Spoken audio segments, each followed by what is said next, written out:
We are live. Yay! Okay. Hey. 1 hour Great. later. This took so long. Okay, so basically, we read the article titled, if I can get to it, TPACK, Where Do We Go Now? By Drew Pauly and Lori Brantley Diaz. So basically, the article is about incorporating technology into the classroom, how teachers need to not only know about technology, but also like know how to use it and like when it's appropriate to use it, and basically teach their students just being in the classroom with technology, and which is becoming more prominent like today.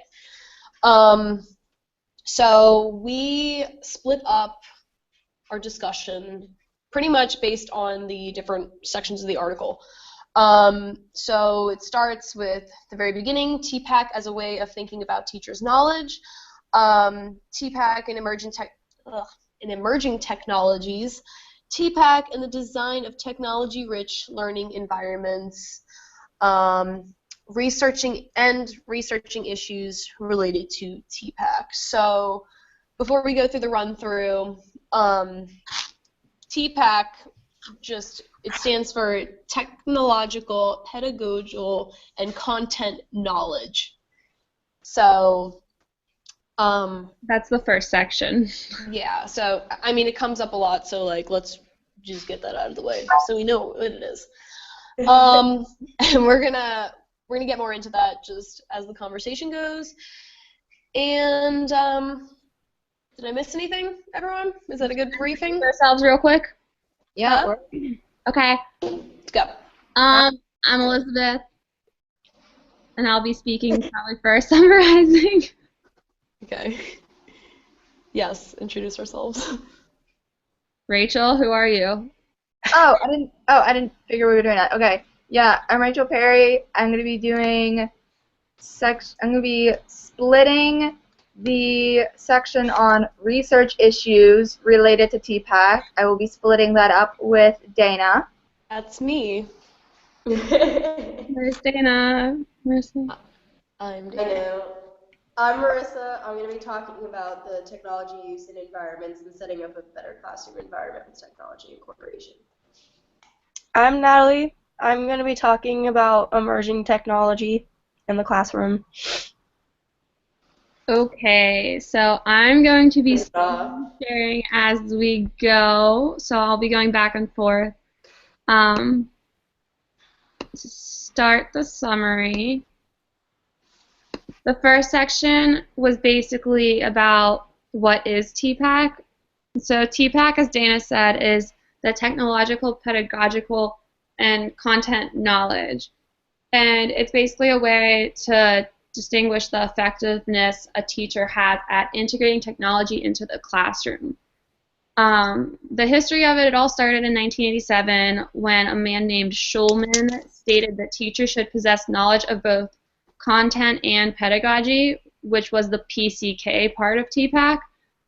And he said that the teachers really should be supplied with the programs, part of professional development, and just within their school and stuff to be available to them to help them to develop these skills.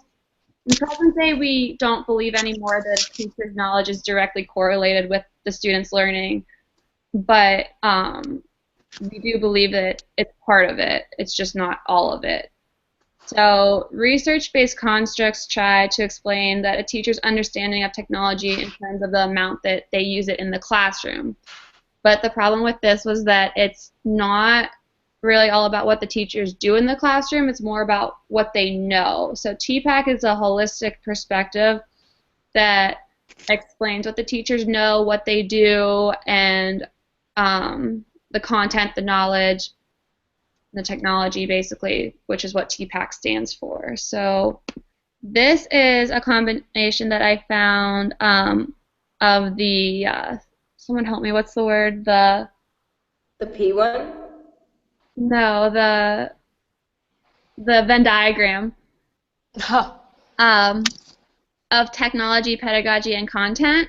They all intertwine. Yeah, and how they all intertwine. So if you look, you can see some of the words under technology are things like Glogster and Smartboard and iPad, which are now used in classrooms that weren't before. And then under pedagogy, you see things like that have to do with the teacher's skills of, it says like why, collaborating, inquiry, choice, learning with the brain and mind, and things like that. And then in content, it says creativity, solving, connections, problem solving, fluency, and things along those lines. Yeah. And then some of the words like break the boundaries and go in between both so you could see where you need both. Where they cross over. Yeah. So this is the next slide. This is me. Well, this part of the article is mainly about how teachers need to be well educated about emerging these technologies into the classroom. And there were a lot of sites used, like, where is it? Nelson. And the teachers have, like, a large influence when they use technology. And I mean, that's basically what it was, though. It was just how each teacher needs to be educated on how each technology should be used in the classroom and how much of it should be used. Should I go to the next slide? Yeah. It was a really short one. Okay, my section was TPACK's influence on rich learning environments, and it talked about in the article, it referenced other articles where they did experiments when students themselves use the technology such as PowerPoint and things like that to present a lesson as their teacher normally does. And I mean, we do that in everyday life, so not only is it important for the teacher to know how to use that and present a lesson, they need to be able to explain to their students how to use technology. But it doesn't really go into detail about the learning environments and how to create those. So I was thinking how, like, I'm in my dorm room study lounge, and they have this setup where you could put technology, like you could imagine a computer being over there, but you see the screens and how they separate each other. So if you were doing group work, you couldn't actually share ideas because you couldn't see over one another. But our classroom is a great example, I think, of how to be user-friendly environment, because not only can you use your own technology that you bring to class, you can also use all the different computers that are on each pod and things like that, and they're following the guidelines that the teacher themselves puts on there and things like that. So I think that's like something I would like to use in a classroom and set it up similarly, so to speak. Next slide. Okay. Okay, so I'm doing the first half of this. Basically, so there was a study for like 2 teachers, and like basically what happened is like basically what happened is that like the findings were like based on like surveys and interviews and not like the actual practice of the teachers. So like you need like more data like to be more reliable than just like self-reported data, and like there should be more like more hard data like supporting like TPACK in general, and so just like the way of recording it like can cause issues. Rachel, I don't know how much you wanted me to get into the first half. It's okay. I'll try to. Take it away. Yeah, I'll take it. I'll take it from here. Okay.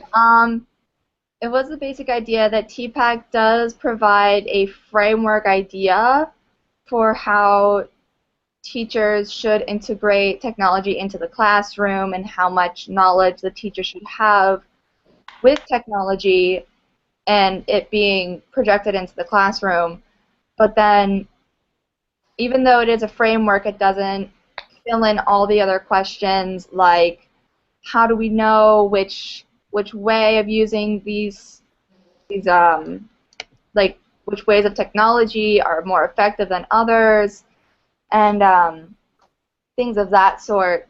So, and that was what they noticed about the studies they did with the 2 teachers, was that with the study that was done, they found information, but it wasn't completely reliable and it wasn't unbiased.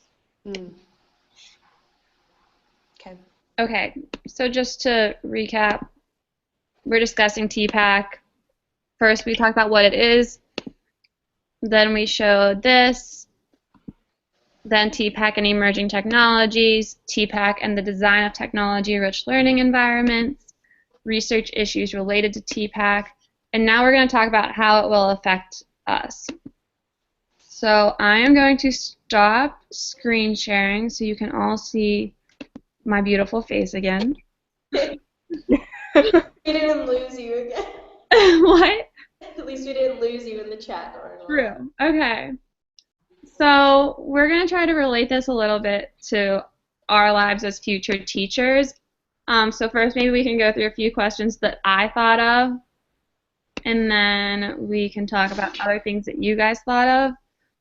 So my first question was really just basic, is what do we need to know as future teachers? Because TPACK talks about the technology, the content, and knowledge, and like all of that. So like what exactly do you feel? Well, I think that like as a teacher, we just need to be like in the loop when things are like changing and being more advanced, because we don't want to be that teacher that's just like, how do you get this to go away? And like, I don't know. I know. Even at the college levels, professors don't Yeah. even have volume Yeah. when they're showing a YouTube video. So like I don't want to be that teacher that is so far behind in everything, and I want to keep up to date with new Yeah. advancements and different ideas and stuff like that. Um, Oh, I'm sorry. Go ahead. Yeah, you good. I was also going to say, like, it's important for us to, like, stay updated with technology because, like, a lot of times, like, in the classroom, like, if we don't know what we're working with or what we're doing, it takes up class time trying to figure out how to play a video or how to pull up a screen, and that's just wasting time as opposed to actually learning and getting things accomplished. This itself took us over an hour to figure out how to use Google Hangouts, so we yeah. And imagine if we were actually So doing this sure. in the classroom as a teacher. Reach it. Just like with all of that, I think it was you, Elizabeth, who said like first graders are coding. Yeah. Long gone are the days where we, will be using a chalkboard. Like, we absolutely need to keep up to date because, like, we're in college right now, and some of these kids are doing, like, more intensive things And we are. with the technology that's being incorporated in the class in 2016. So by the time we're out in the field, like, just imagine how much more technology is going to be incorporated and how serious it is that like we need to not only know what we're doing, like it says in the article, don't just know the technology, like know how to use it and like know when to use it, Yeah. And back to kind of like Dana, you mentioned about how I had previously said outside of this discussion about the coding with the first graders. Mm-hmm. I think that like along with that, like at another school, the little kids that were in 4th or 5th grade, they were all like confused by Microsoft Office when we showed them Word, not because it was beyond them, but because they thought it was so outdated. And to me, that was like That's like insane. Like something that came around when I was like Oh my gosh. older. So for them to think it was outdated was kind of interesting. And then they just like they do things so differently, like the coding. And I talked to people about the first graders coding, and they're like, I don't even know what coding is, and I didn't either, probably before a few months ago. Mm-hmm. So that can kind of lead us into the next question of like, how do we need to be taught at Duquesne to be capable of effective integration of technology? And like, do you feel as though what Duquesne's doing is a good example of preparing future teachers, or what are some other ideas? I think it's good that at least program specific. I know we as like future educators, we have to take so many required classes, but then you can extend your learning even more, and there's more things offered to you. You just have to find them. but my roommate herself is going to be a PA, and so you don't think necessarily like the technology we're going to be using is important. She learns how to use things more specific to what her major is and what the application she's going to need to use computers for. So they really do, I think, a pretty well job than what I would have thought they did. Like they're very major specific on how to use the technology for what you're going to be doing. So that's like a good example of how they're good Yeah. teaching us as students. And so there's like that, and then there's also the lines of like teaching us as future teachers, which is like, I think the article mentions that and focuses on that in the one section more. I don't know, Marissa or anyone else. How do you feel about that? Sorry, I realized the lighting was bad, so I'm shifting. Okay, I'll answer. So like, I mean, like our LTT class with Dr. Carbonara, like. Yeah, because our first semester we learned nothing. That was cool. And Yeah. teacher-wise, you learn so much more. That wasn't like throwing out compliments or like throwing shade at anybody. I was just saying that we're so far behind, and it's only the second semester of our freshman year. Yeah, like even just the fact that like these classes are offered, like Duquesne is like on fleek because like I know other schools and like kids who go to other schools and they're like, we don't take that until later. Like right now we're just taking our core classes. Yeah, we get the exposure early, which is good. And it's good that they're just like letting us use like the iPads and like introducing us to different things because like we start field experience like so early, so it's good to know what we're talking about, know what we can deal with. Yeah, and along with like the field experience, I think it's awesome that we're like given the opportunities to go into the field with things to do with technology, because I know that like you get to go into the field early at some other schools, but to get to go into the field specifically for technology, to have that opportunity is huge because I took that opportunity and it's been 3 weeks. I only go once a week and I've already learned so much. So I think that's something really good that Duquesne does that maybe they need to take into consideration teaching other teachers or future teachers is I think it helps to put them in a hands-on situation where maybe they're not the ones teaching, but they're observing a classroom that does do it very well. Natalie or Rachel? No, I mean I think Duquesne does a good job like trying to teach us how to use technology. Like at first I thought it was kind of silly that they had us like take an intro to technology course because I mean I don't know about you guys, but like I grew up with a computer sort of, so I slowly learned how to work with it. But like now with technology growing, and I got not exactly last semester, but this semester especially, I came into class and the teacher's like, "Oh hey, all this new stuff," and I'm like, "This isn't what I grew up with as a kid. There's more than I actually have to learn here." So I feel like, yeah, they do keep themselves very up to date with what to teach us and how to work with new technology that will be used in the classroom. Yeah, I like this class because I would have never like thought of using Poplet to like instruct a class and like get all my ideas together or like get my like students to use it when they're brainstorming or something. Yeah, because in my English class we had to talk about, it was like homework, she canceled class, and we had to talk about the different types of sonnets. And I know a lot of people in my class only turned in like a bulleted list, like here it is, here's the definition, here's an example. I used Poplet and I made it and it was like fun, it was different, and she really liked that. So without that exposure, I would have been that boring person that turned in a bulleted list. Yeah. So I think maybe one big thing that we've all kind of talked about, but not directly, is like being students at Duquesne for education, we've kind of noticed that like when they taught us about things that we already knew that were kind of old school, it was just boring and we didn't really participate too much because we found it boring.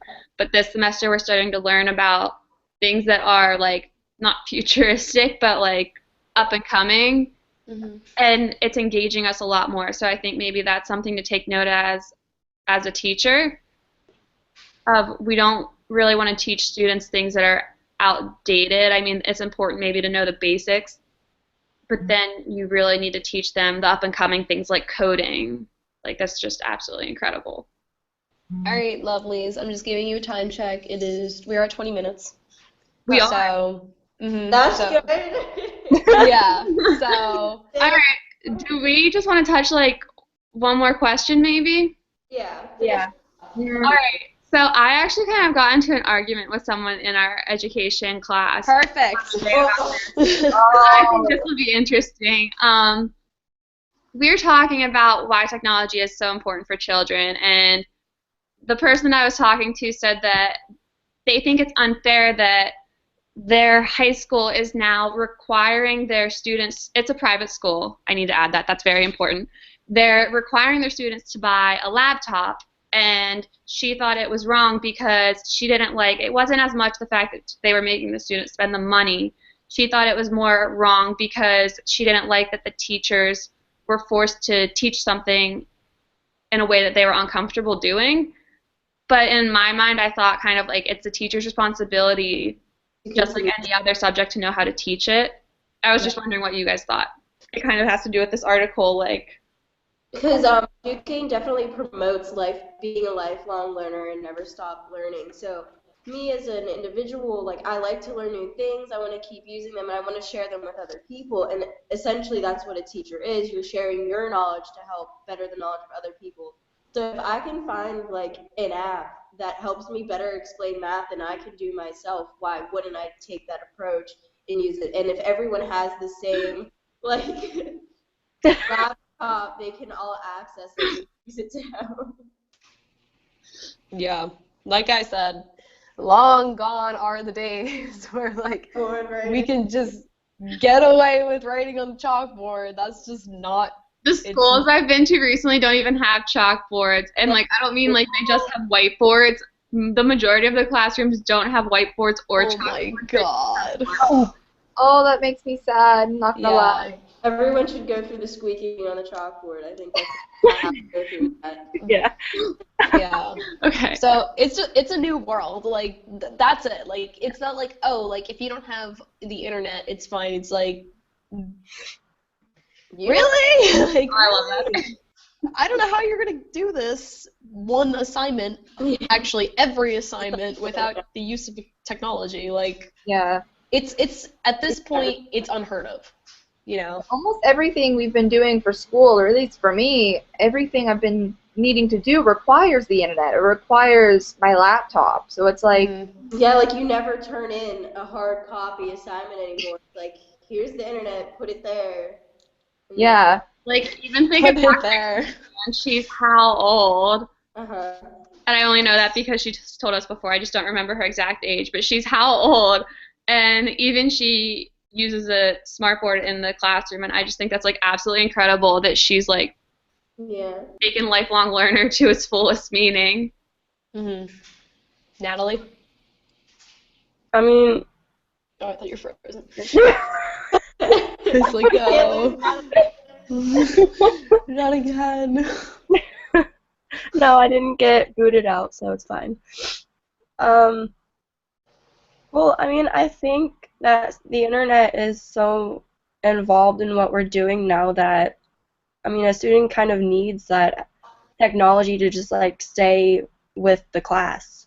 Yeah. Because, I mean, there has to be, like, technology there that he can just, like, borrow or, like, check out, but that student should probably have something if everyone else does. And start teaching technology sooner, because I know, at least in my experience, we didn't learn anything about computers till about maybe late middle school. But you said, Elizabeth, that kids are learning in first grade now. That's so much more fast-paced. Think how much we would have known if we were taught technology than they do. It's nuts. It's actually So crazy. fast-paced. So, yeah, basically, I guess it's just a matter, I mean, like, that kind of touches everything. The only question left that I don't really think even we know, I think there's more research that needs to be done, is kind of just like how do we properly like research teachers' progress and stuff with TPACK, because the ways that they did before of just doing self-surveys and interviews aren't effective. It's been scientifically proven to just not be effective. So they need to go into the classroom, and that's more time-consuming maybe. Observing. But maybe that's something that we'll see in our future. Maybe. I think for sure, yeah. Yeah, 'cause I don't see another answer for that than just watching. Dana, any last words Um, as our group leader? I Go TPACK. yeah, I thought that this article it pretty much just summarized what we talk about both last semester and this semester. It's just the importance of technology and the prevalence of technology in the classroom. And like I said, it's unavoidable. It's not like we're going to backtrack and not use technology anymore. We're gonna get rid of everything. We're starting from scratch. Don't worry. Burn pencils. Okay, Yeah. real quickly, I do want to show our reference slide to this article, Harvesting. just so that everyone knows what article exactly we are talking about. And that's that. All right. Right. Good job, girlies. Yeah. Bye. Bye. Bye. Bye.